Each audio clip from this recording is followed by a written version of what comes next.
then the U.S. Ambassador to the UN, Samantha Power. And every year since then, with the help of the Jubilee Campaign, which has UN consultative status, the North Korean Freedom Coalition has organized and hosted a panel specifically to focus on North Korean women. We are especially honored today for this year's panel to have two wonderful representatives from the Republic of Korea to provide opening remarks for our session. First, we have His Excellency Hwang Jun-kook, the permanent representative of the Republic of Korea to the United Nations. Prior to his appointment, Ambassador Hwang was a visiting professor at both Yonsei University and Hallyu University in South Korea. He has an extensive background, serving in many distinguished positions. And I'm just going to mention just a few, because we have this room for a short time, because it's a very impressive resume. But he served as the ambassador to the United Kingdom, special representative for Korean Peninsula Peace and Security Affairs in the Ministry of Foreign Affairs, ambassador for the Republic of Korea in the United States Defense Burden Sharing at the Ministry of Foreign Affairs, and Deputy Chief of Mission and Minister for Political Affairs and Security in Washington, D.C., which is where we first got to know each other. And he also served as Director General for North Korean Nuclear Affairs Bureau and Ambassador for the North Korean Nuclear Issue. It is a true honor for us to welcome Ambassador Hwang to give us an opening remark. Thank you.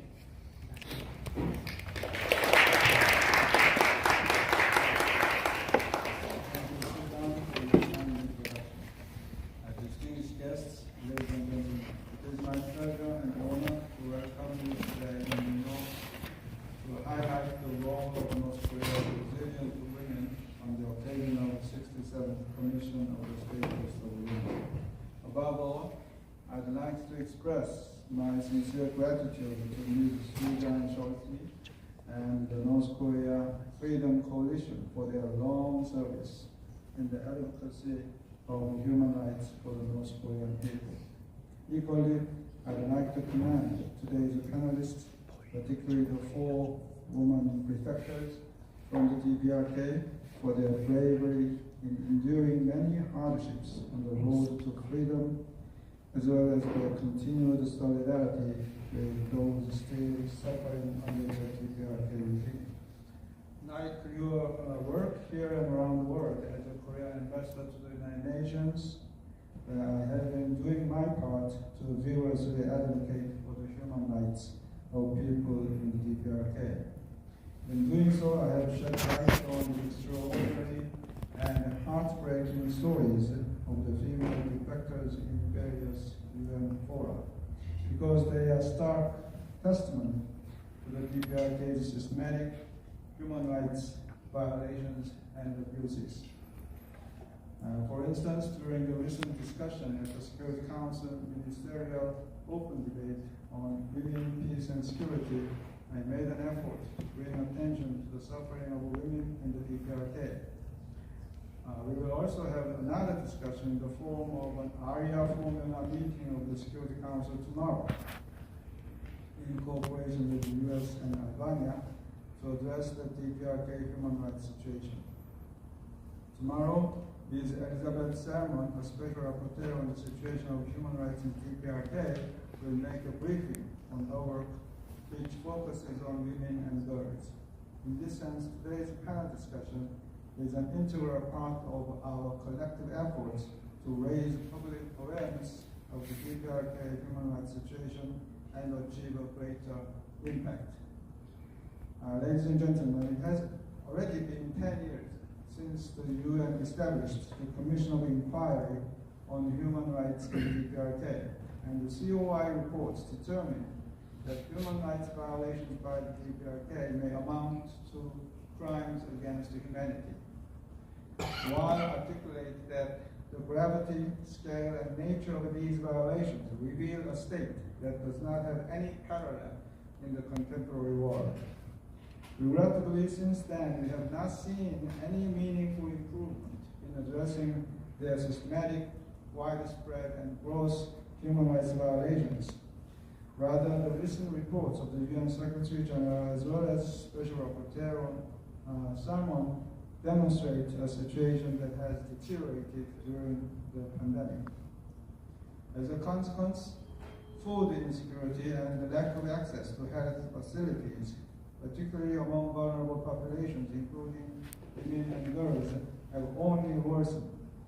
to mention the extreme suffering of an estimated 100,000 people in political prison camps. Against this backdrop, I'd like to highlight that the gravity and urgency of the DPRK's human rights situation should not be overshadowed by its nuclear issue. In fact, the two issues are intertwined. Developing WMDs at the expense of the livelihoods of people is only possible in a country like the DPRK, where all opposing political voices have been silenced. Without making efforts to address the human rights situation, we cannot expect the nuclear issue to be resolved, which is why we believe the DPRK human rights issue is also our national security issue. For this reason, we were able to officially adopt the DPRK situation as an agenda item of the Security Council in 2014 when the COI report was released. It was a rare example of the Security Council exclusively addressing a country-specific human rights issue, in addition to the non-proliferation issue of DPRK. Unfortunately, however, a public meeting of the Security Council on the DPRK human rights situation has not been held since 2018 for various reasons. It is therefore inspiring and encouraging that 62 missions to the United Nations, which is double the total from last year, recently decided to join our collective efforts to maintain the DPRK human rights situation as an agenda item of the Security Council. This would be a significant stepping stone toward establishing accountability and engagement with the DPRK. Just ahead of the 10th anniversary of the COI report next year, we will continue to do our part to keep building momentum for a breakthrough on the human rights situation in the DPRK. I believe that this morning's meeting will contribute to our further efforts toward a tangible breakthrough built upon the precious testimony of the four brave, inspiring women, 이하은, 지한나, 한송미, and 이서연. Thank you very much.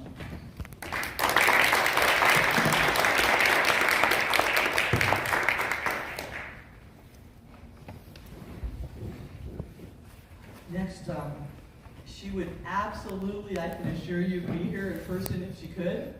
The Ambassador Shinwa Lee, she's a wonderful woman. She's actually was named the Republic of Korea's Ambassador for International Cooperation on North Korea Human Rights.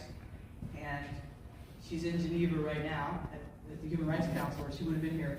I've had the opportunity to meet with her several times, and she has really become a great friend and a great ally to our coalition.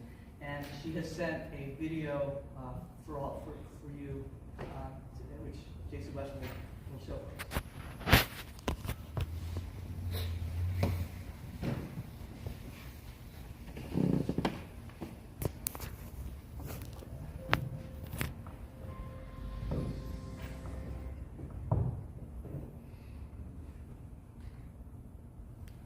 Ladies and gentlemen, this is Shinwa Lee, Ambassador for International Cooperation on North Korean Human Rights of the Republic of Korea.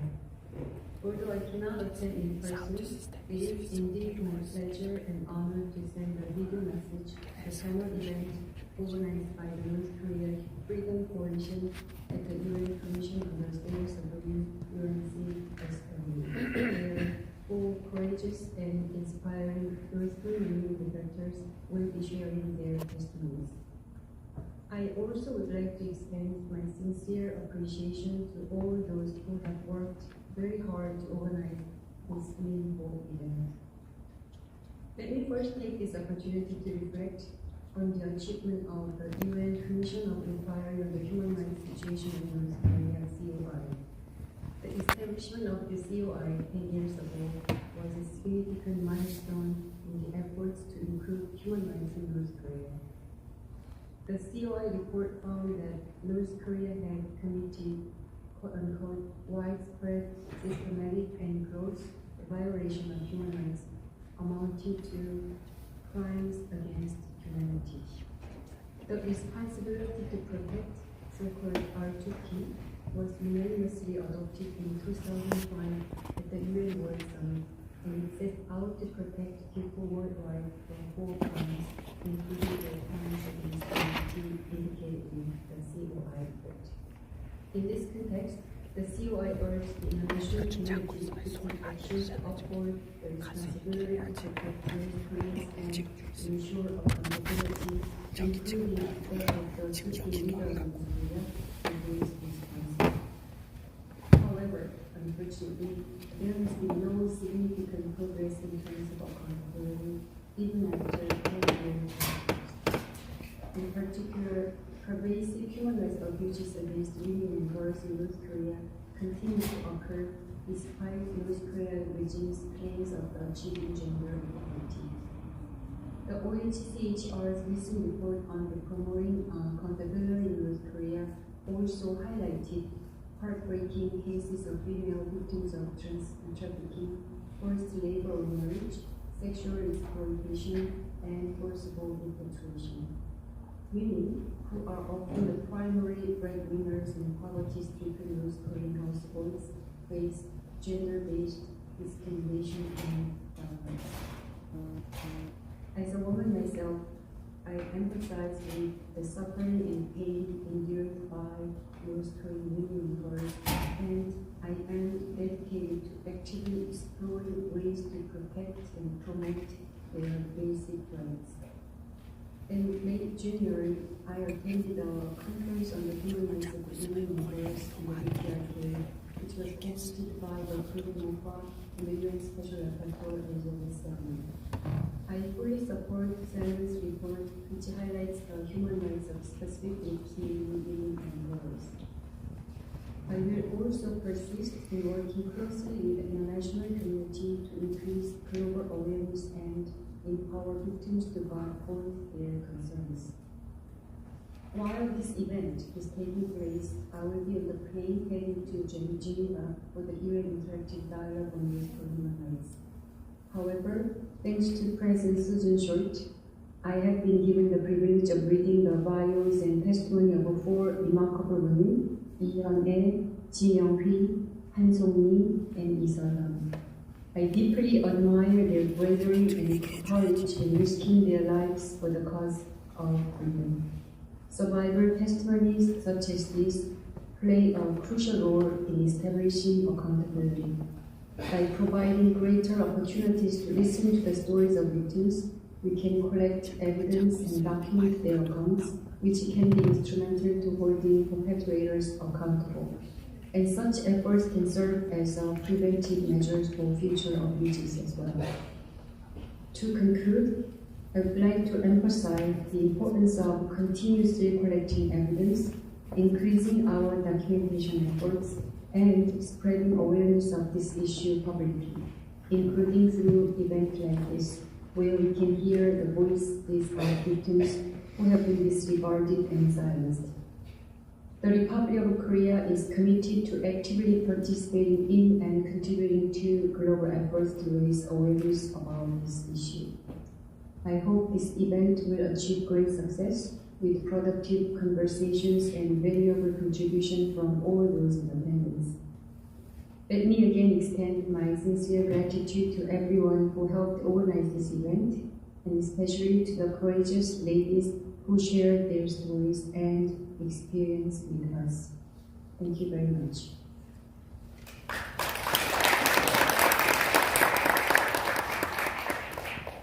Now, you're about to hear from 4 very brave and inspiring women of North Korea that we invited to address this panel to save the lives of over 600, probably a lot more than that, but we know of at least 600 North Korean children, women, and men currently detained in China that face execution if they're forced back to North Korea from China when the border opens.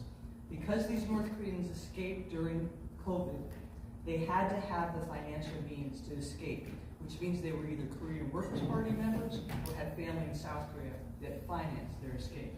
This makes them subject to public execution, as these are crimes punishable by death in North Korea.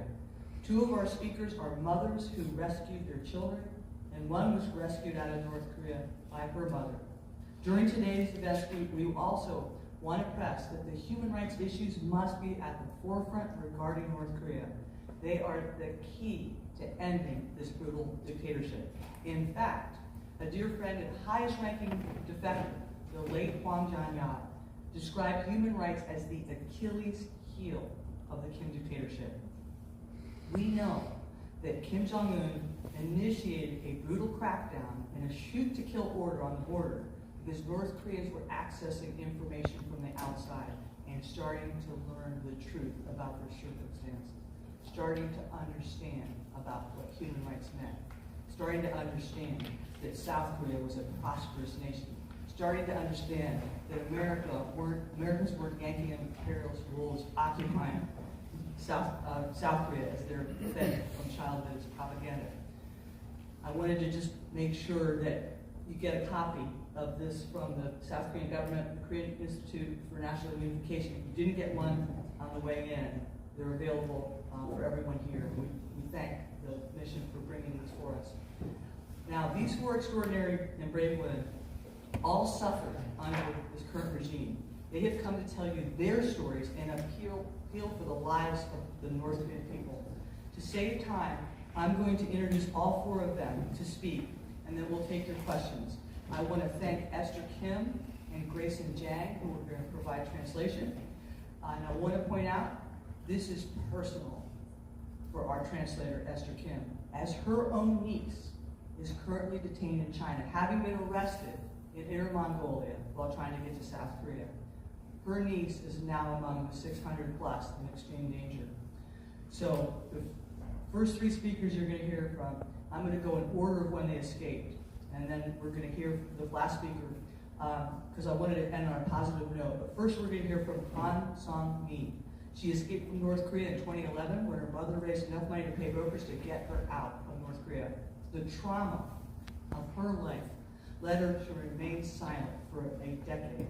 But now as she is speaking out and has published her memoir, co-written with Casey Larty of Freedom Speakers International, who's here with us this morning, Green Light to Freedom, a North Korean daughter's search for her mother and herself.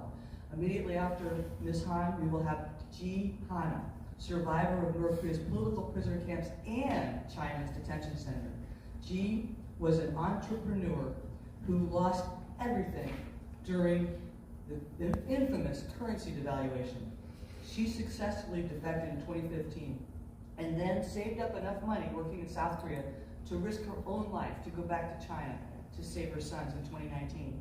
If you can believe it, this is a woman who suffered in the Chinese detention center, suffered in a political prison camp, and went back to China to get her sons out. Lee Hae-yeon will be our next speaker. She's a survivor of 50 days of torture and detention for making phone calls to South Korea. I kind of described her as Western Union. She was basically getting the funds from South Koreans, North Koreans who settled in South Korea to their families, their starving families. She was getting the financial, do the financial transactions. That is a crime against the state, punishable by death. They were surveilling her and accused her of this.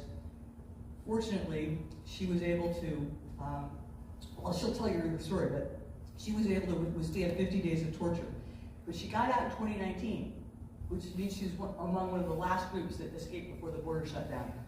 Then, we're going to close with this panel with Lee So-yeon. From a high-ranking elite family, she was raised in Pyongyang to a life of wealth and privilege, yet such privileges also came with unimaginable drawbacks. In her own words, she says, she witnessed oppression on both ends of the spectrum, the abuse of 99% through purposeful starvation and the countless executions of the top 1% that her family represented. When the extensive brutal purges began under the Kim Jong-un regime, her family defected to South Korea. She will give us a vision of what North Korea could be like if the women of North Korea had human rights. And after that, I'm going to be introducing Andrew Waldo, who's going to do a panel, or give us a closing session on the things that we should do from the NGO community. They're going to speak, our panelists, next panel are going to speak from the podium. One will speak in English, two will need translation, and our translation director, as I mentioned, Grayson Jang and Esther Kim, and then So Young Lee, she has learned, is a beautiful English speaker. So with that, I'm going to turn the program over to Song Mi. You're up.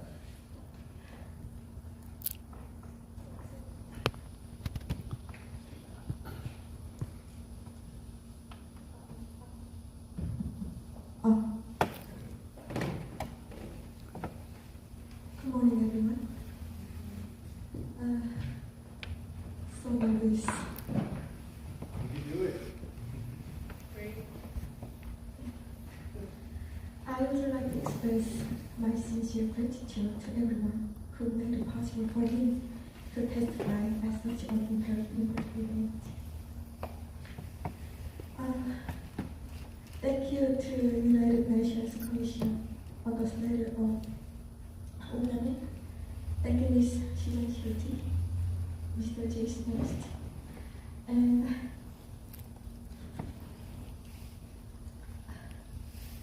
North Korea Freedom Coalition in the USA. And also, thank you for Mr. International, Mr. Uli, and Mr. Casey in South Korea.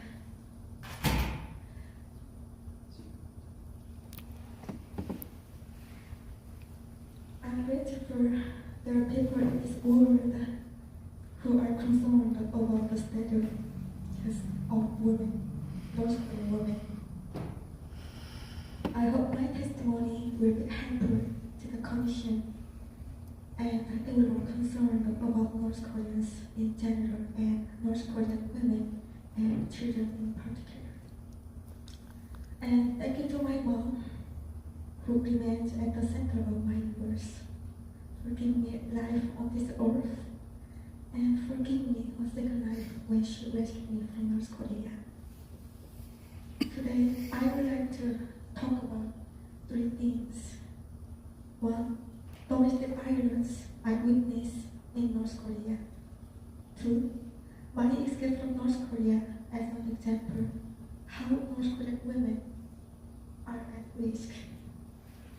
Three, why North Korean women leave their children behind, and the people should be more understanding of their difficult situation. What I say is based on my experience living in the rural part of North Korea.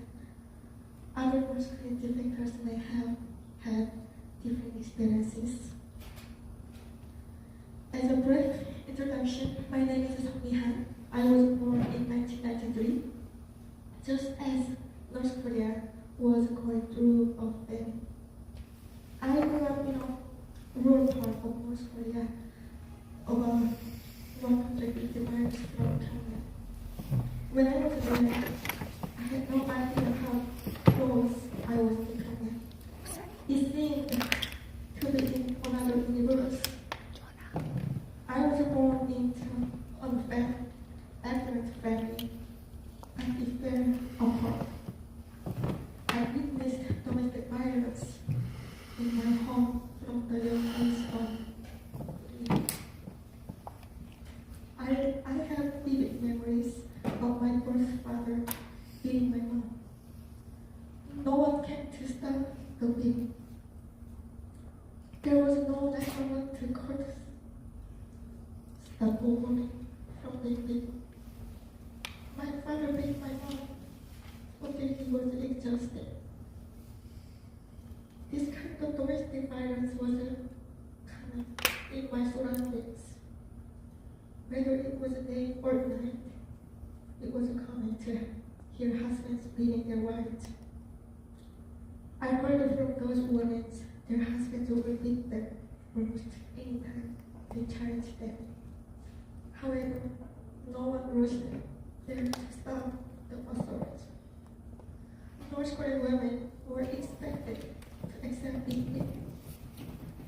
I never heard of women's rights when I was in North Korea. I didn't know domestic violence violation of women's rights. My mom finally couldn't take it anymore, and she divorced my father.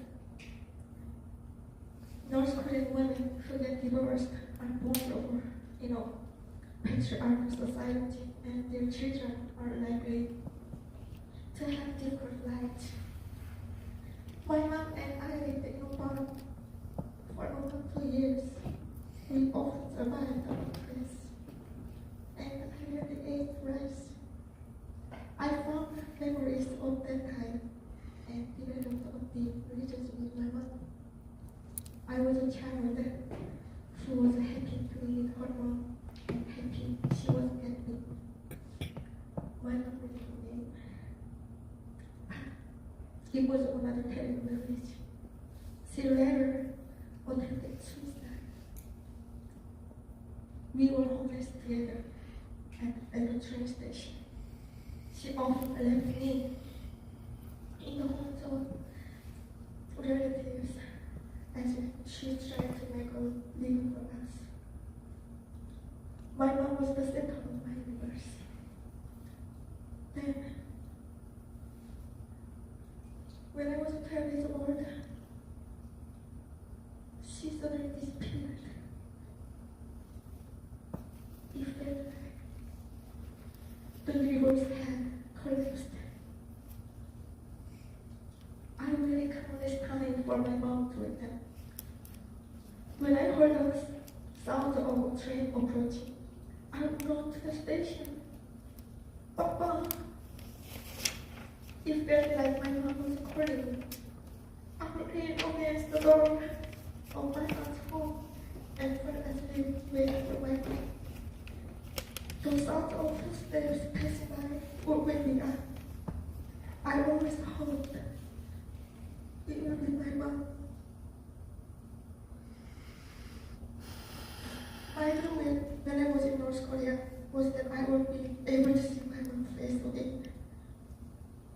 I wasn't the only child waiting anxiously for his or her mom.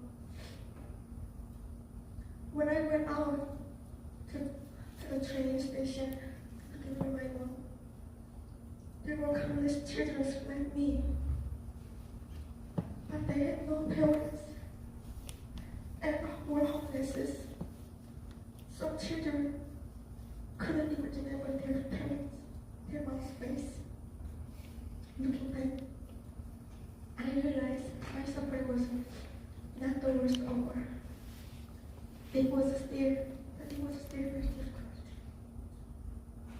I often asked myself why I was born in this world. Would I ever see my own face again? When my neighbor said, "Your mom abandoned you," I knew it wasn't true. I knew she loved me. It was hard for us to have a good life in North Korea. I know now that I suffered psychological trauma from those years of uncertainty. On the street, I often saw the corpses of people who had starved to death. In my own family, one of my grandfathers who had been war hero starved to death. One of uncles starved to death near my aunt's home. And one uncle who seemed to give up was suspected of throwing himself in front of a train. I knew several street children who starved to death, and I saw the dead bodies of many others. There were numerous times I also almost starved to death. And I also considered suicide. At the age of 12, I was tired of living. As a child, I engaged in manual labor for years. I attended elementary school for only 1 year. I didn't see even see a book for some years. When people ask me what I remember about North Korea, many things are killing food for hours, starving, and waiting for my mom. I was living a terrible life in North Korea with no future, no education, just working and trying to avoid starving to death. Then the most wonderful thing happened. My mom sent a broker to rescue me. She had not forgotten about me. She saved money to pay for my escape. I was still young, so it took 3 rescue attempts before I was finally ready to escape. Despite all of this, I felt lucky, especially this time of the year. Today is March 16. On March 19, 2011, I began my escape to freedom. I faced danger several times. I was brutally beaten when cars caught me on a train and was at risk of getting raped when I was sent to the court office at a train station. Then there were 3 favorite moments in my escape I will never forget. I was at the North Korean border. When you escape from North Korea, it is who is in danger. I know if I were captured, my relatives could be punished. I decided if I were captured that I would kill myself with a knife my mom had given to me when I was 10 years old. I wasn't going to go back to North Korea. I had already been beaten on the train. I didn't want to get tortured or raped. North Korea escaping most think about many things. No woman most also worry about sexual assault or rape. I thought I was being escorted by soldiers, but actually they were human soldiers. Those brokers secretly paid less money for smugglers instead of soldiers. That means the border guards had not been bribed.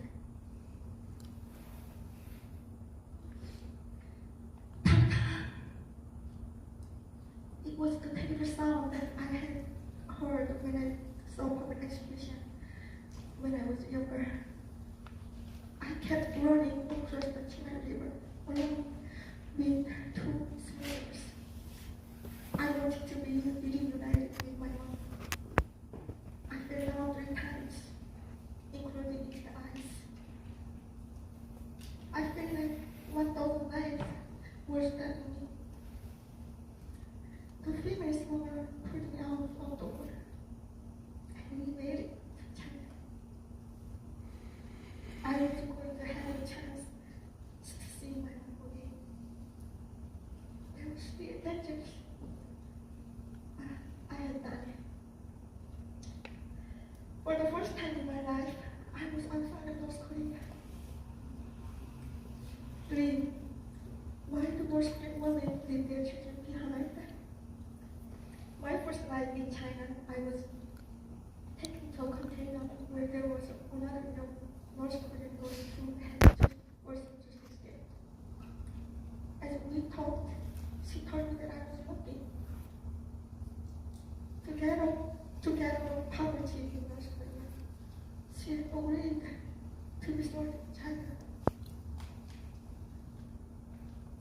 We were 2 North Korean girls who had just escaped.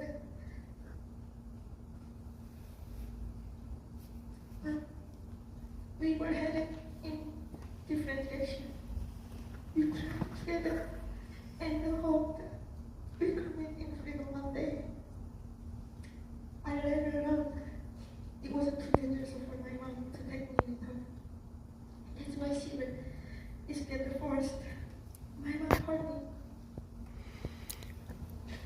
she was willing to risk her life. She couldn't take the risk.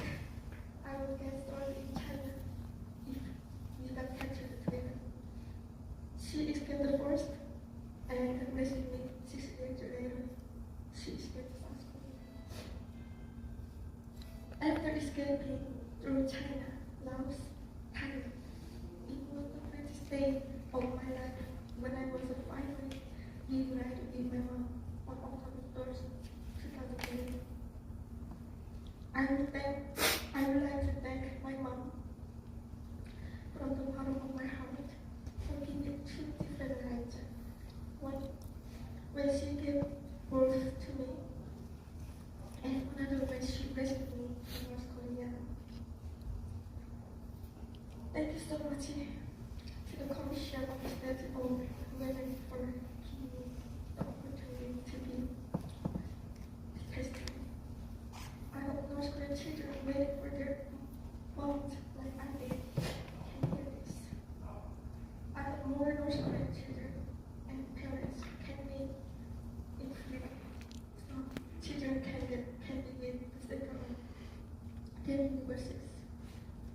North Korean children who are waiting need to know that their moms have been in their hearts forever. Thank you so much for your time.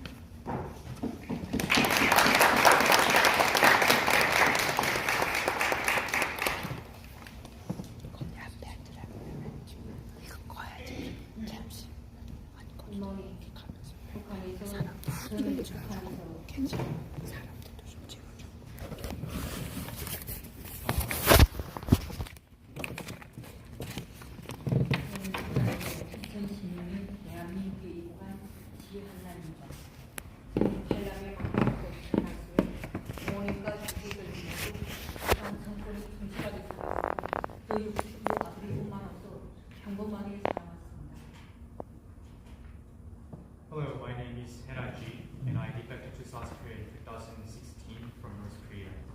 I was the youngest of 8 siblings, and my parents' siblings are loyal to their Communist Party and the country. I was also an orphaned mom of 2 sons.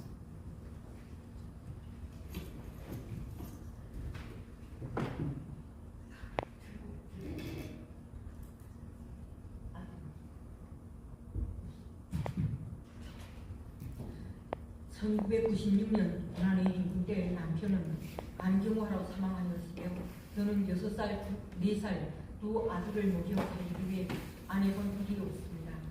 그렇게 살 길을 찾다가 국가에서 단속하는 중국과의 개인 장사를 하게 되었습니다. When the religious march began in 1996, my husband died of a liver disease. So there is nothing I haven't done to feed my 2 sons, aged 6 and 4. I ended up doing illegal trading business with China. 장사를 통해 장사 미천을 마련했지만 2009년 11월 30일 북한 정권이 화폐개혁이라는 이름 아래서 쌀 1톤 450kg를 쌀 수 있는 돈을 국가에서 뺏어갖고 몇 달 후에 100분의 1로 나누어 주었는데 그 돈으로는 쌀 19kg밖에 살 수 없었습니다. I started to make some money very successfully in my life. However, on November 30, 2009, the government took all my money under the name of currency change, also known as currency reform. The amount of money I took was enough to purchase about 1,400 kilograms of rice. After a few months, the government returned my money, which was worth the 1/100th of what the original stole from me. With that, I could barely purchase 19 kilograms of rice. 저는 이곳에서는 더 이상 살 수 없겠구나 생각하고 아이들에게 데리러 오겠다는 약속을 남기고 2010년 7월 탈북하여 중국 장춘에서 성경 공부를 하던 도중 중국 조선족의 밀고로 중국 장춘 공안들에게 붙잡히게 되었습니다. I knew that I couldn't live in a country like this.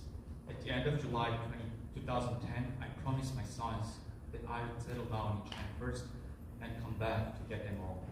However, I was arrested by Changchun State Security Police while I was studying the Bible in China. 3일간 중국 장 감춘 국가안전위원회에 붙잡혀 지도를 받던 중 림강 변방대 부르장이 이송되어 2달을 같이 있게 되었습니다. After 3 days of interrogation, they sent us to a detention center in the Lingjin penal facility where I stayed for 2 months. 감방 안에는 수도와 화장실이 전혀 없었고 밥도 하루 한 끼나 2끼가 전부였는데 그것조차 간수들이 먹다 남은 음식이었습니다.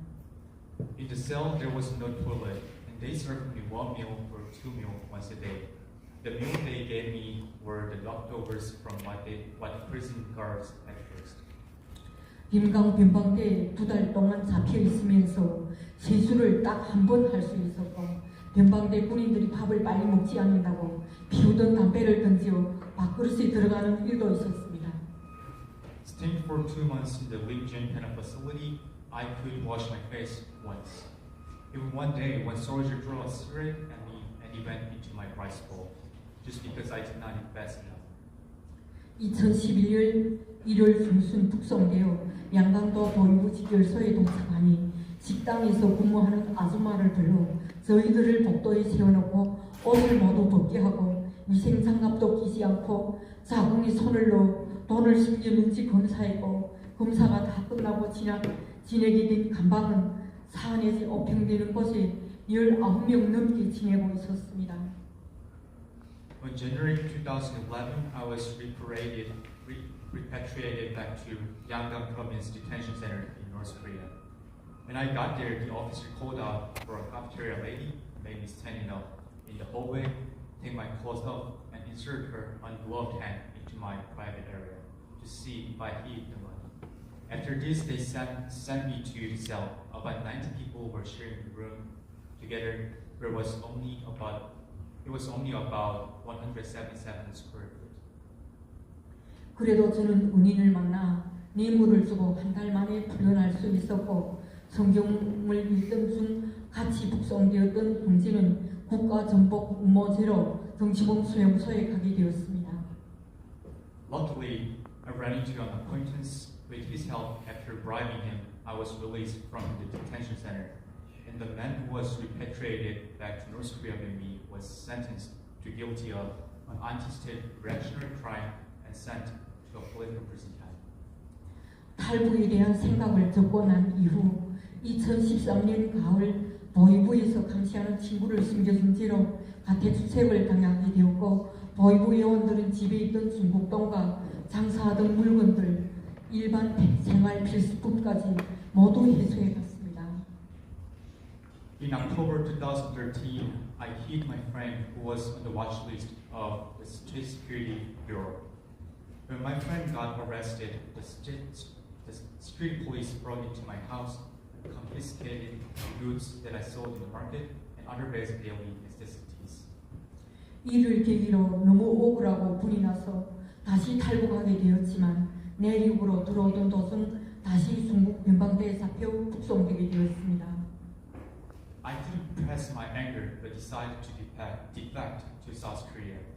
However, as I was making my way into the inner city of China, I was arrested at the Chinese Border Control Unit and sent back to North Korea. 보이부 요원들은 전문 고문을 배운 놈이라 때려도 뼈가 부러지지 않을 것만 골라떠줬습니다. 지금도 저희 다리에는 그때 몽둥이 자국이 남아있고 머리를 너무 쥐抓놔 목을 잘 움직이지도 못합니다.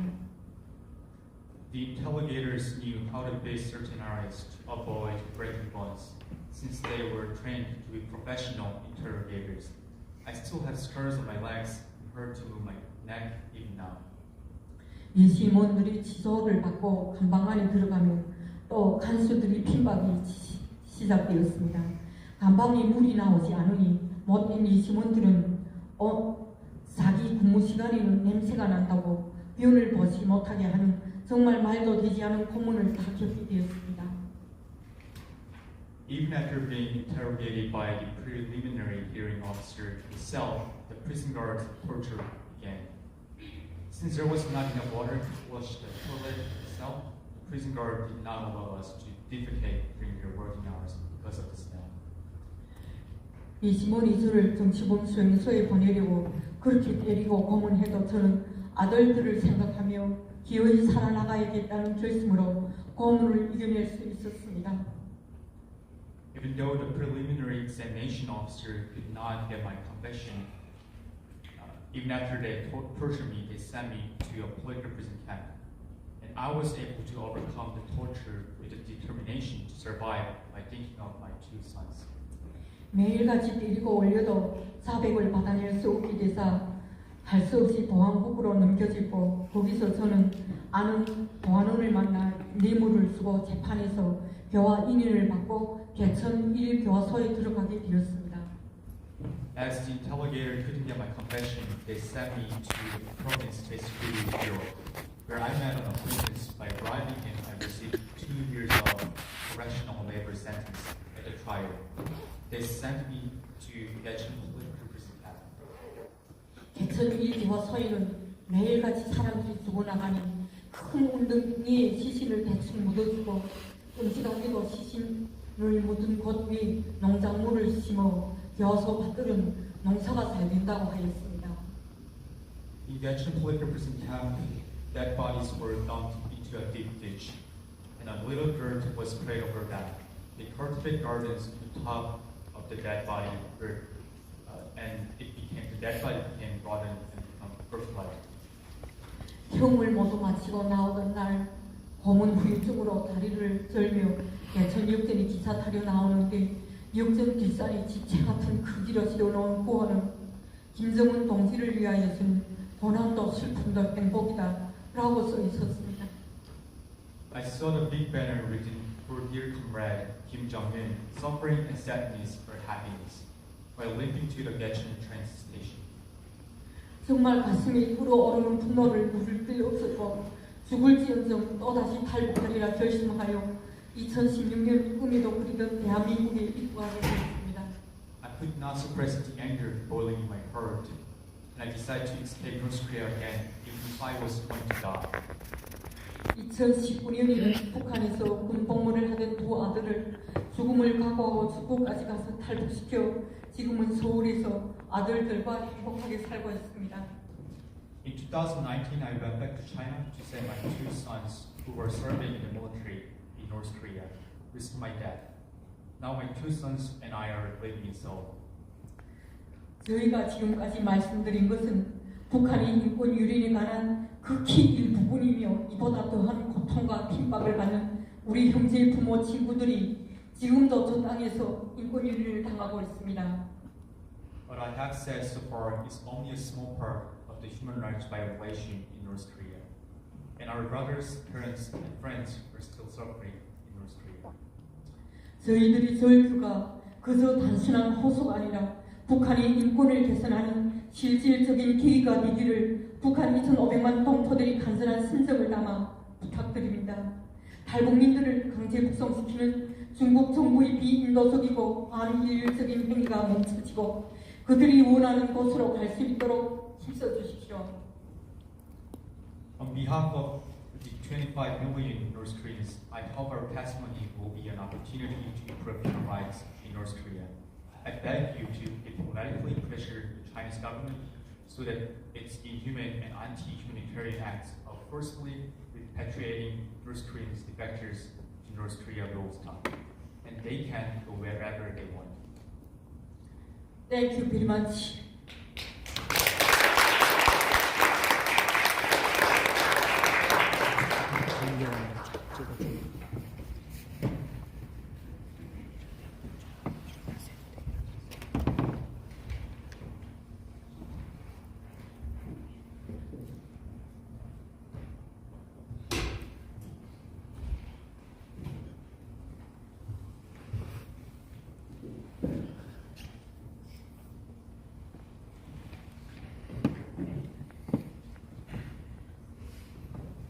First of all, I'd like to introduce myself. As Dr. Shorty mentioned, that my own niece, Very close. 켜져 있어요. 가까이만 되면 돼. Hold it close. my own niece is suffering in a detention center in Inner Mongolia. Her crime, only her crime, is to seek freedom.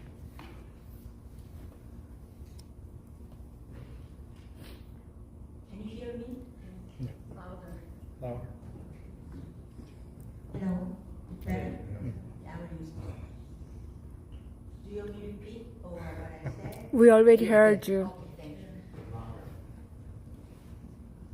you. Hello, nice to meet you. I am Ihao from North Korea.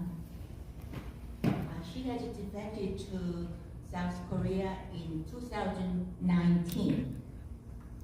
지금 이 시간도 자유와 평등을 말살당한 채 살아가고 있는 불쌍한 북한 땅의 여성들, 학대당하고 갇혀있는 저들의 성사를 위해 부족한 저희 입을 열 수 있는 기회를 마련해 주신 여러분들께 감사드립니다. First of all, I would like to thank everyone here for giving me this opportunity to speak for the poor women in North Korea who are suffering without freedom and equality, and for those people who are trapped and abused in detention centers as I speak. 내 자리에 물 있어요. 바로 3년 전까지만 해도 북한에서 살아온 처절한 삶을 이 짧은 시간 동안에 다 풀어낼 수 없는 스토리지만 비인간적인 삶 속에서 인권이란 말조차 모르며 살아가던 불쌍한 북한의 여성들을 위해 세계 사회의 관심이 주목되기를 원합니다. Even though I cannot say fully how desperately and miserably I lived in North Korea just 3 years before, I want to express that the world put more interest in the North Korean women who are living inhumanely and not even knowing the meaning of the human right. 2015년 중국 국경 사이를 두고 개인 무역을 하던 제가 한국에 살고 있는 탈북민의 부탁을 받고 북한에 살고 있는 가족들에게 돈을 보내주려고 하던 중에 사용하던 핸드폰이 북한 보위부 기기에 간첩기기에 걸려서 양강도 보위부 집결소에 잡혀가게 되었습니다. In 2015, when I ran a trading business at the border between North Korea and China, I was caught and sent to the State Security Bureau Detention Center in Yanggangdo Province, where I tried to receive the money from a defector lady settled in South Korea and deliver the money to her families in North Korea. And this happened because of my cellular phone was detected by the State Security Bureau's wiretapping machine. 당시 저에게는 11살 난 딸애가 있었기에 저는 딸애를 위해서 기어이 살아야만 했습니다. At that time, I had 11-year-old daughter, and for her, I had to survive and live. 저를 잡아갔지만은 심증은 없고 심증은 있고 물증만 있게 저는 계속 부인하면서 견뎌내야 했습니다. I continually denied the charges that I had talked to a defector lady in South Korea just because there was just suspicion, no evidence. 그때 저와 그곳에 갇힌 많은 여성들이 집결소에서 당한 비인간적 행위를 심지어 재판도 없이 사형당한 억울한 여성들에 대해서도 함께 이야기하고자 합니다. I also would like to inform the fact about despicable, inhumane treatment that was given to many women in the detention center in North Korea, including the fact that those women who have been unfairly executed without trial.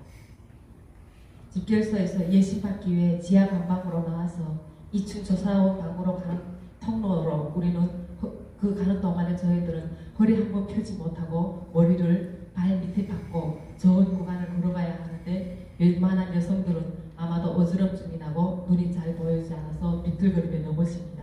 그러면 간수들은 구둣발로 저희 엉덩이와 종아리를 걷어차거나 언어 폭력을 하면서 때립니다. We detainees had to walk through a corridor from our cell to an interrogating room on the second floor by putting our heads down and while staring at our feet. And walking with this position makes people very, very dizzy and unbalanced. So they may fall down, and if we fell down, cruel guards kicked our back and legs while verbally abusing us. 또한 가방 안에서 10시간 동안 말도 못하고 두 무릎 위에 두 손을 얹고 앉아있어야 하는데 조금이라도 움직이면 철창에 끌려나가서 두 손을 내밀고 권총 서재대에 정신없이 내리치면서 맞습니다. 그렇게 맞은 10손가락은 피멍이 들고 겨드랑이에는 발이 박힙니다. Also, we had to sit down while putting in our hands on our lap for 10 hours without saying a word in a meditation posture.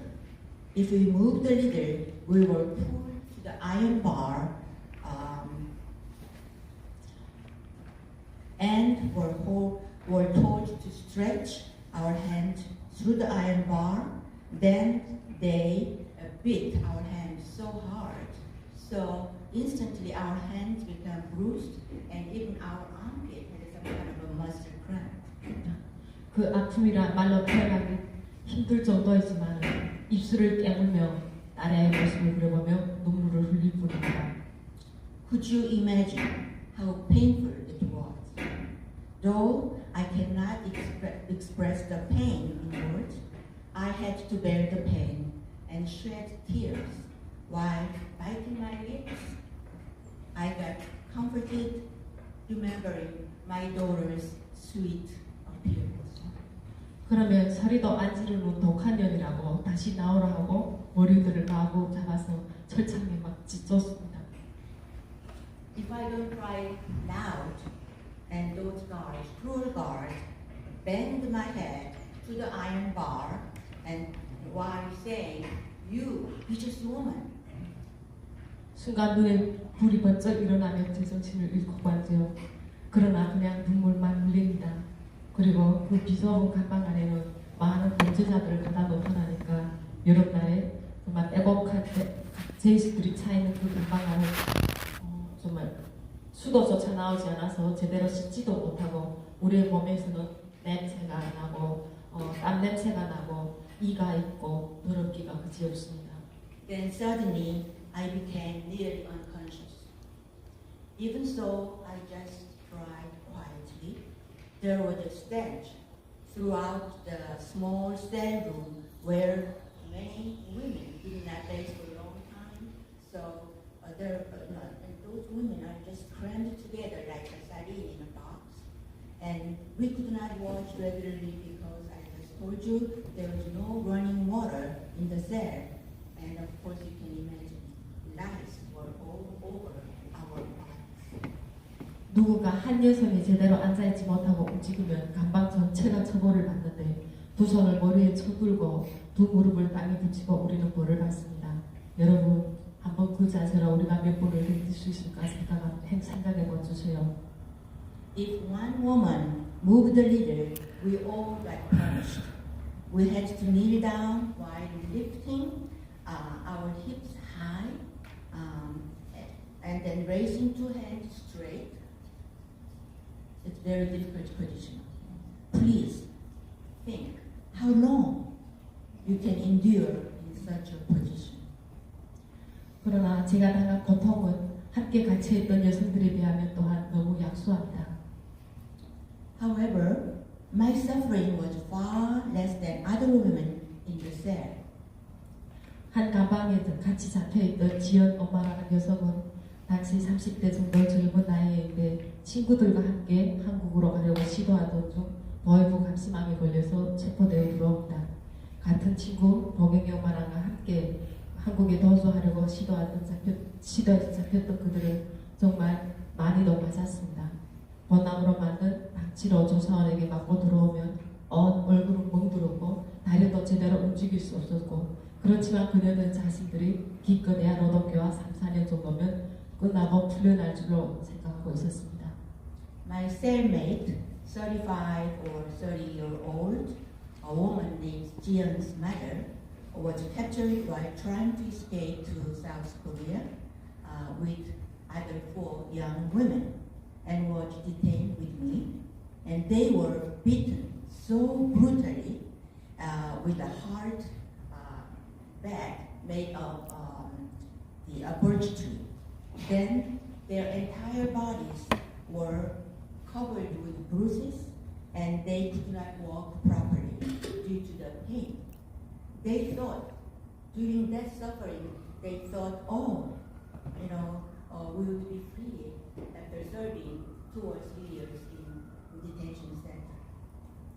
그러나 2015년 9월 초 그 4명과 다른 사건으로 잡힌 여성들이 합쳐서 6명이 버이브에서 비공개 총살당하고 연풍동 사건이라는 비명하에 지주하던 조사원들과 간부들은 순직되었어요.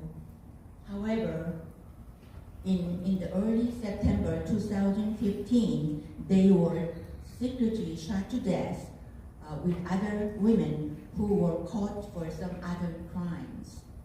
Ironically, those interrogators have been promoted to the higher position under the name of Yeonpungdong case. Yeonpungdong is the place where those ladies used to live. It is your story. I don't want to remember it. She won't emphasize that she said in English, but I will say again. It is a story that I do not want to remember again. It is so painful and so sickening.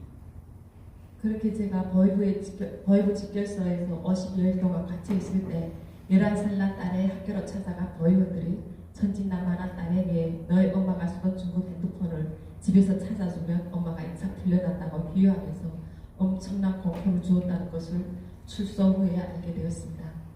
당시 집결소에 갇혔다가 출소 후 저는 심한 두통과 불면증, 여러 가지 질병들로 앓고 있으며 딸에도 지금 현재 공황장애로 치료받고 있습니다. For I was being detained in the detention center for 50 days. The state public security police officers even went to school where my daughter attended and then asked her by coaxing her, "Oh, little girl, if you let me know where is your mother's cellular phone, your mother would be free right away." I learned of this story after I came out of the detention center. Because of that trauma, I have been suffering, even in South Korea. I always have a very, very severe headache, depression, insomnia, even panic disorder. My daughter is the same way. 저는 우리가 사는 세상은 다 그런 줄만 알았어요. I thought our living world was just like that. 그렇지만 자유 대한민국에 와서야 천부가 인간에게 부여해준 자유와 인권, 권리를 우리 여성들도 누릴 수 있다는 것을 알게 되었습니다. However, after I settled in South Korea, I came to realize that women can enjoy freedom and God-given human rights, and I think we do have a right to do so. 제가 이 귀한 자리에서 주문하게 된다고 하자 저와 함께 하나원을 수료한 가까운 언니가 지금 중국 식량 감옥에 1년 9개월 갇혀있는 딸에 대해서 김현미 딸에 대해서 이야기해주면서 눈물로 저에게 호소했습니다. Please help me, please help me. When I mentioned this to my close friend who spent together at Hanawan, as you may know, Hanawan is the place that these escapees get educated to get a justice for life in Republic of Korea. So, and I would go to the friend that I would go to the U.S. To give my testimony to influential people like you here. And she told me that the story of Kim Hyun-mi's daughter, who is in danger of being repatriated to North Korea and being detained now for 1 year and 9 months at the detention center in Shenyang, China. And she tearfully pleaded me to help her. That's why she said, "Help me, help me." 지금 이야기들이 지난 이야기들이 아닌 현재의 진행형이라는 것이 너무 슬픈 일입니다. It is so sad that the above happenings I just mentioned are are still going on now in North Korea, not in the past. 21세기에 아직도 인권이란 말조차 모르며 절차 없는 감옥 같은 땅에서 살아가고 있는 북한의 여성들을 위해 세계 여성 인권을 위한 관계자들이 주목해 주기를 진심으로 바랍니다. I sincerely hope that all human rights activists like you here focus on promoting human rights for those poor women in North Korea who are living in prison without iron bars and do not even know the meaning of the human rights. 현재 중국 감옥에 갇혀 있는 모든 불쌍한 탈북민들, 그들도 우리와 같은 몸을 가진 사람들이라는 것을 알고 도와주세요. Please think of the poor, helpless, powerless detainees in detention centers in China. I beg you to please help those detained women, of course men and women, but especially women, be free and be reunited with other families and relatives in South Korea, the United States, and other parts of the free world. 저들이 북송된다면 그들에게 차려질 고통과 비참함을 방관하지 말고 그들도 누군가의 평범한 엄마, 언니, 딸들이란 심정으로 저들을 살리기 위해서 도와주세요. Please do not ignore the fact if those women be sent back to North Korea, they will be facing death or brutal torture in the prison. 하여 불쌍한 북한의 여성들과 중국 감옥에 갇혀 있는 우리 탈북민들이 난민으로 인정되어 대한민국으로나 혹은 제3국으로 갈 수 있고 그들이 생명을 건질 수 있게 우리의 목소리에 귀를 기울여 주시고 힘을 합쳐 주세요. 도와주세요. She just emphasized again, so I already interpreted, but she said, please remember that they are somebody's mother, sister, and daughter. I mean, if you think, oh, they are poor women in North Korea or in China, just like myself, it's very personal. My niece. Okay, think about that. And then please listen to our plea to promote human rights for North Korean women and to free those detainees from China. Thank you for your attention. Thank you so much.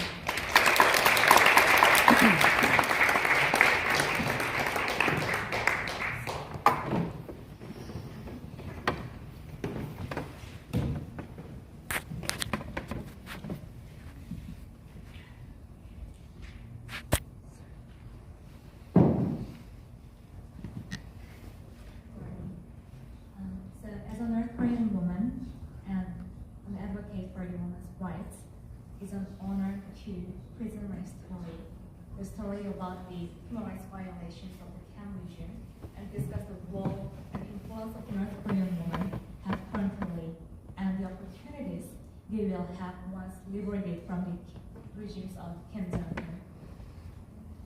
My name is Choi Hyun Lee. I defected North Korea with my family in October 2014. My experience as a North Korean is quite different from others' experience.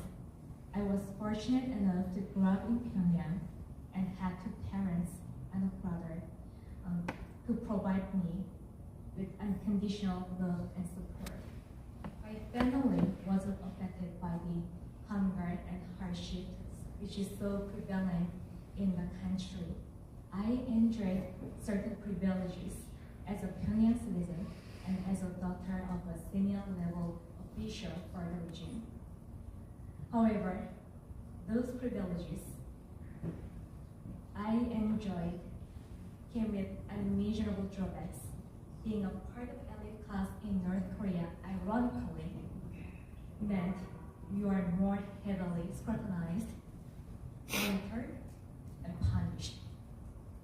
Being born and raised in Pyongyang, I received the most prestigious education that the country could offer to its citizens, which is certainly Just put the mic closer. so which is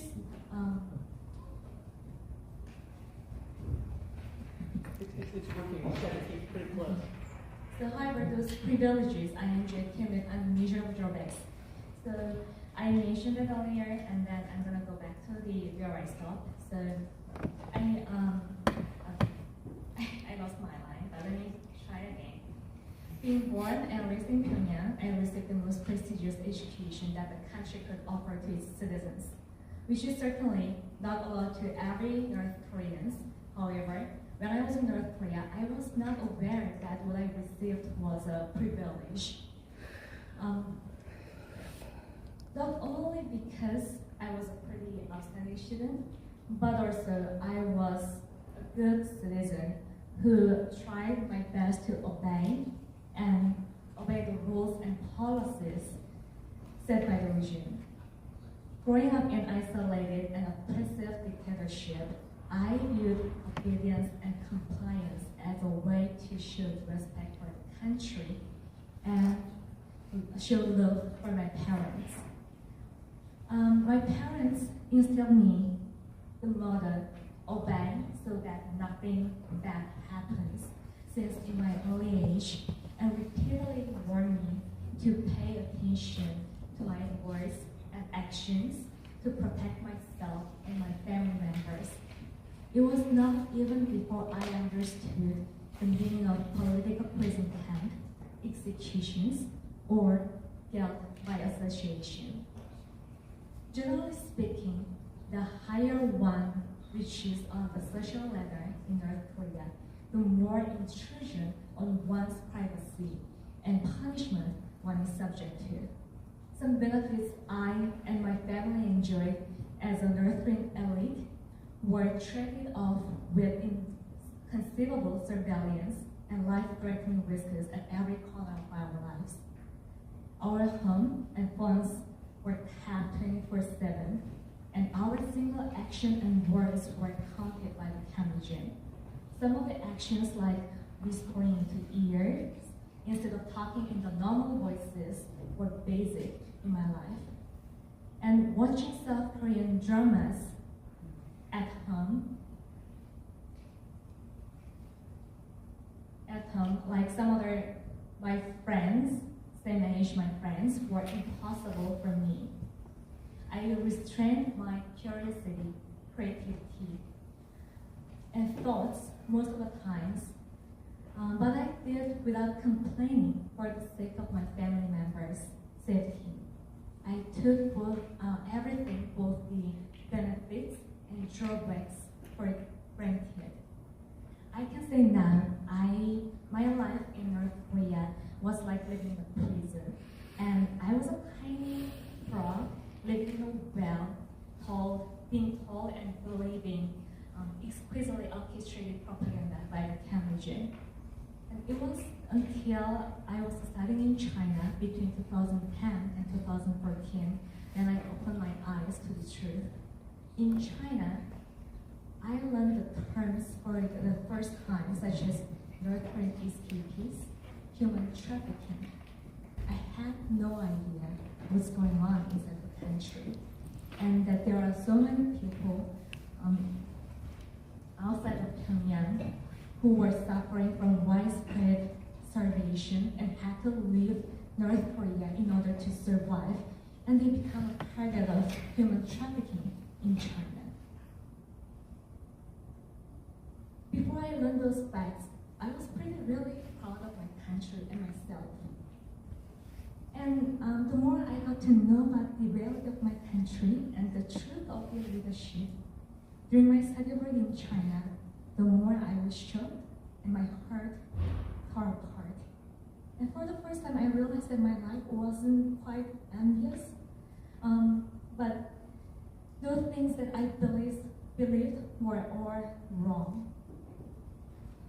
But because of my identity, even after I realized those truths I believed was deeply flawed, I still had a little hope for the country and believed that there would be opportunities and roles for the younger generations like myself to rebuild a better society under the new leadership. I dreamed a country with no starving people, no orphan children, no woman escaping with the risk of being treated to survive, and a country that all North Koreans would be proud of. However, I witnessed my college roommate, my best friend, dragged away from our dorm room while studying in China. The little hope and the passionate love I had for the country completely vanished, and it was in December 2013. So my best friend was a fellow North Korean student whose father also tied to the region. North Korean security agents rapidly showed up in our dorm room and took my friend away. She was only allowed a backpack with her. And that was the last time I ever saw her. And I eventually learned that she and her entire family were sent to a political prison camp after her father had been executed for being associated with Kim Jong-un's uncle. I couldn't really accept the tragic fate of my friend because she was an exemplary of what an ideal citizen and student should be. It was a pivotal moment when all the questions flooded into my mind. Why is an innocent person being punished even if her father had committed a slight crime while her entire family had to be punished? And how is guilt by association being considered justice? And why doesn't it apply to Kim himself? He was the nephew of Jang Sung-taek. It was a rude awakening. These privileges my family and other North Korean elites had enjoyed were simply an illusion intended to serve a brutal dictator. In reality, we are all disposable, just like the batteries to be thrown away when it's used up. Between 2013 and 2014, until I detected such brutal executions and purges continued under the Kim Jong-un regime, hundreds of innocent people died in front of their colleagues and family members without body parts remaining. And even newborn babies of their family members were sent to prison camps together. I lost countless friends and neighbors. If they were guilty, the only sense were that they are born in North Korea and they follow the order of the Kim Jong-un. The belief I had obeyed so that nothing bad happens, which centered entire my life, was shattered. Anger and resentment against Kim Jong-un filled my body. I realized that how desperate my country in need of change. Therefore, I escaped with my family in October 2014, giving up everything. My journey and goal were started and motivated with a very simple reason. I just wanted to protect the people and the place I love from its opposing forces, hatred and evil. And I wanted to bring a sense of justice for the loved ones. And as everyone mentioned, it's still ongoing in North Korea. So today, 4 North Korean women of varied ages and backgrounds stand before you, and though our stories differ, we share one thing in common. That is, North Korean women are strong and resilient. For generations, North Korean women have carried the burden of caregiving or breadwinning while they are being denied recognition and opportunities in the society and being subject to the brutal atrocities under the dictatorship. Despite these circumstances, the courage and strength of North Korean women is truly remarkable. Seungmi, Hannah, and Han, all the North Korean defectors are the examples of this, I believe. And they have endured immense oppression and hardship and survived and discovered the courage to stand for a better future for all North Korean women. And I'm confident when North Korea is liberated from the Kim dictatorship, North Korean woman will be the center of the country's transformation. And as my last remark, I want to ask you all for two things that you can make a difference in the lives of North Korean women. One, please strongly urge North Korea, China, and Russia to abide by the Universal Declaration of Human Rights and stop the violations. Two, it's urgent and very critical to create a refuge center near the North Korean border to ensure that North Koreans avoid deportation by China or Russia, and also protect them from falling prey to human traffickers.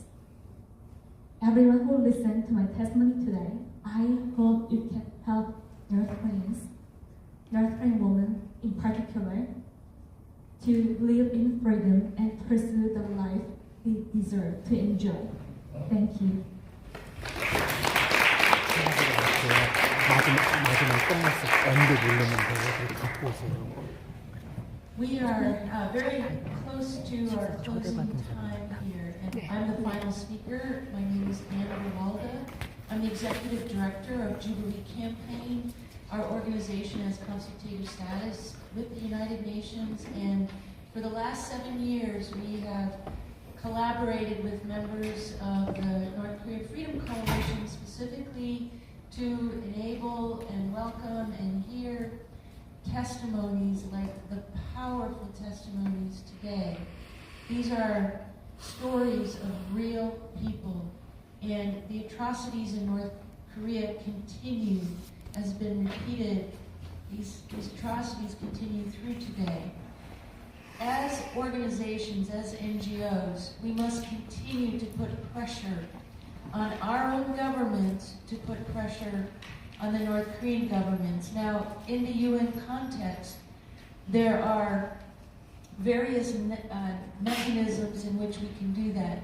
Here at the Conference on the Status of Women, we have the opportunity to present, we have the opportunity to request that the CSW provide recommendations to North Korea and so on.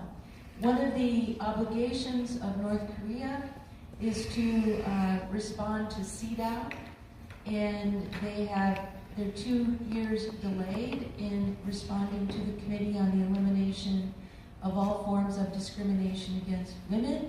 We need to encourage the CSW to bring about a report by the DPRK, the North Korean government, to CEDAW as required. We should continue to encourage other mechanisms within the UN. For instance, as was mentioned by one of the speakers earlier, almost 10 years ago now, the UN had a conference, an investigative committee on North Korea, and that committee released a report in 2014. That report presents many of the same style testimonies, but hundreds of them. And yet there are deniers of persecution taking place in North Korea, as we've heard described today. As long as we continue to raise the profiles and raise the fact that these atrocities are happening, it won't be done in silence. One of the reasons we launched the North Korea Freedom Coalition, now going on 22 years ago, was because we didn't want these atrocities to be happening in silence. When we started this, there were no reports. You couldn't find any reports, whether at the United Nations level or anywhere else. Because of concerted efforts, the reports continue, and we must endorse those reports. All of our NGOs can endorse the UN reports, and we can encourage our governments to put pressure on North Korea to abide by them.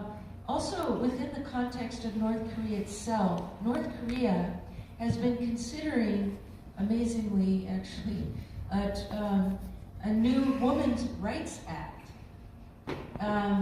it's not been passed, and even if it did, it fails to even address violence against women, although somehow named the Women's Rights Act.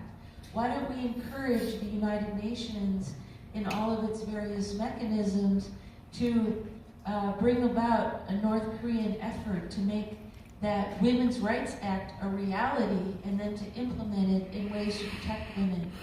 Now, I also want to address the prison camps that we've heard each of the speakers talk about, whether themselves being subjugated to the most brutal of treatment or their friends being dragged out and taken away never to be seen again. These camps continue, and that is completely unimaginable in today's world, that anywhere a camp like that can exist, and yet they're still there. So we must keep up the pressure. We must keep demanding that these camps be dismantled and removed, and that North Korea abide by international standards on human rights.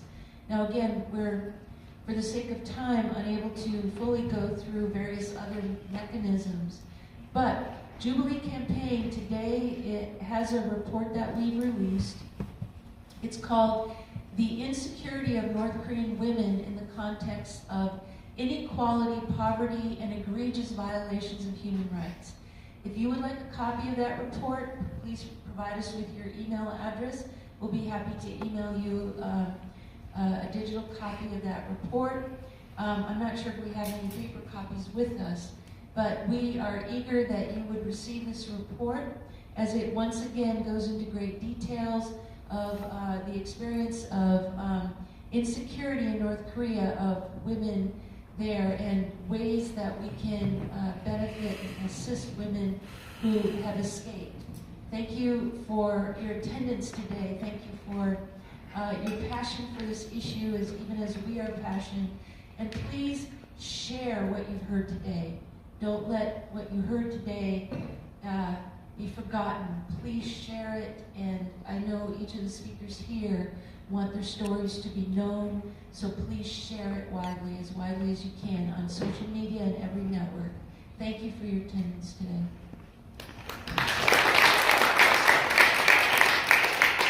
Thank you. I had a long laudatory introduction for you, but she went ahead and did her remarks because we were short on time. But she has an incredible background. She's like one of the founding members of our coalition, and she mentioned why we were formed. And I want to say that, what's our motto, coalition? Acta non verba. So with that in mind, acta non verba, I want to invite you all to join us at 3 p.m. at the corner of 2nd Avenue and 43rd, where we will be laying flowers in remembrance of Otto Warmbier, because North Korean women have a special heart for the Warmbier family, because they know that what happened to Otto is going to happen to these people that are in detention right now if they're sent back to North Korea. And so we're going to be going there. Cindy Warmbier knows we're doing this, to deliver flowers in remembrance of Otto, and to call on call on the Chinese to allow these detainees safe passage to South Korea. This is a picture of Ezra Kim's niece, who's in detention now. And then that's at 3 o'clock. At 4:30, we're going to go to the Chinese mission, which is at 35th East 35th Street, 350 East 35th Street, and we're going to deliver a plea, a simple plea, on behalf of the families to allow safe passage, because these are families that we're trying to get to South Korea. So you are welcome to join us again. 3 o'clock, 2nd Avenue and 43rd, 4:30 at the Chinese Mission at 350 East 35th Street. Because we only have the room for a short time, we don't have time for Q&A, but you can come out with us at 3 o'clock and 4:30 and ask your questions then. I want to thank everybody for joining us for this panel. If the people who are members of the coalition can raise your hands, so we could acknowledge you. The members of the coalition, Jason West was a key organizer of this event. But we thank you so much for being with us, and we hope to see you at 3 o'clock. And let's give a warm round of a standing ovation for these amazing women.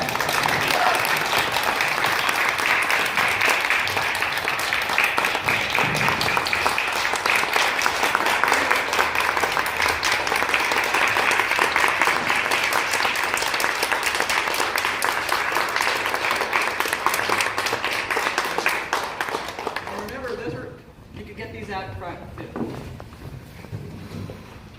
오케이. 와.